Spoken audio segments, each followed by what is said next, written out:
Warning. Our YouTube channel and its videos may contain scenes, language, and content that may not be appropriate for all audiences. These videos include surveillance footage, undercover pursuit of suspects, actual police and rescue operations, and fearless confrontations. If you do not approve of the content, please do not watch our videos.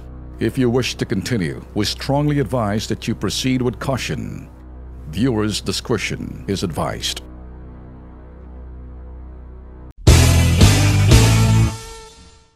Ano hong pipiliin nyo? Tanong ho ng iba.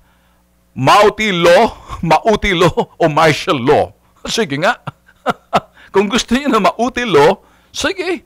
Ayaw niyo na martial law, di gusto niyo mauti law. Ang gusto niyo naman ng, sabi ho, kung ayaw niyo na martial law, kailangan ba naman no law?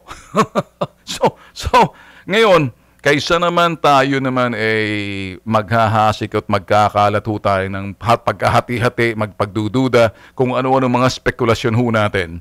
Siguro mas maganda, ito isuportahan at natin pansamantala ang ginagawa ho ng administrasyong ito. Ma-contain ho yung sinasabing etong nangyayari ngayon sa Marawi at mabilisan ho masolve to. Kasi ako naniniwala, kapag tumagal pa ho to mga boss, malaki hong epekto nito. Hindi lang ho siguro malaki, kaya ako ho naniniwala na mabilisan ho dapat, siguro dasal na rin. Matapos agad ho to. Hindi ho pwedeng, kumbaga, tumagal-tagal pa yan. Kasi pag tumagal-tagal pa yan, ay sus Mariosep, natural yung turismo ho natin, ating pangamba.